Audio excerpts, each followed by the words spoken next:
আসসালামু আলাইকুম সুপ্রিয় এসএসসি শিক্ষার্থী বন্ধুরা, তোমরা যারা অন্তবৃত্ত বহির্বৃত্ত এবং পরিবৃত্ত নিয়ে অনেক সমস্যা হচ্ছে, বারবার অঙ্কন করেন, বারবার কাটেন, কিন্তু আপনার সঠিকভাবে অন্তবৃত্ত বহির্বৃত্ত এবং পরিবৃত্ত অঙ্কন করতে পারতেছেন না, তাদের জন্য আমার এই ভিডিওটি। চলো শিখে নেওয়া যাক সহজ কৌশলে কীভাবে পরিবৃত্ত অঙ্কন করতে হয়।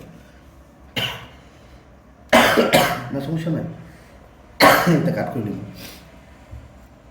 প্রথমে পরিবৃত্ত অঙ্কন করার জন্য তোমাকে যে কাজটা প্রথমে করতে হবে সেটা হলো, পরীক্ষার প্রশ্নের মধ্যে দেওয়া থাকতে পারে তিনটি বাহু।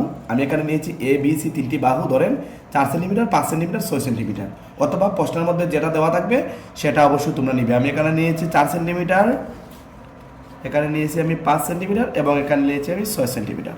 তো আমরা প্রথমে যে কোনো একটি রশি আমি বিই নিলাম। এখানে আমি যে কোনো রশি নিলাম, যে কোনো মাপ দিয়ে আপনি নেবেন। যে কোনো রশি বিই নেওয়ার পরে এখান থেকে বৃহত্তম বাহু, তার মানে দেখেন এখানে যে সি এর বৃহত্তম বাহুটি আছে, এই বাহুটির মাপ নিয়ে বি থেকে সি রেখা কেটে দিবেন। এখানে সঙ্গে সঙ্গে লিখে ফেলবেন সি।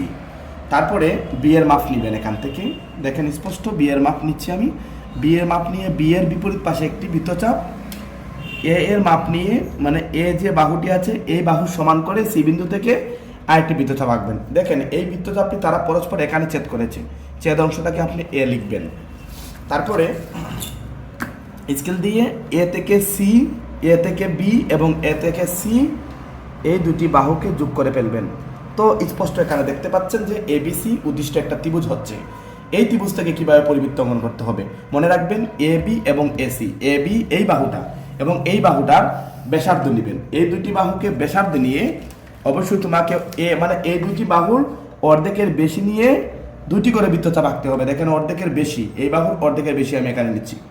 এখানে একটা বৃত্তচাপ, এখানে একটা বৃত্তচাপ দিলাম। তারপরে উপরের অংশ থেকে এখানে একটা বৃত্তচাপ এবং এখানে একটা বৃত্তচাপ দিলাম। দেখেন এখানে পরস্পর দুটি বৃত্তচাপ মিলিত হয়েছে। এই দুটি বৃত্তচাপের দুটি নাম দিয়ে দিবেন এবং এই দুটি বৃত্তচাপকে সোজা মধ্য থেকে যোগ করে ফেলবেন। এখানে আমি দিলাম এল এবং এখানে দিলাম আমি এন।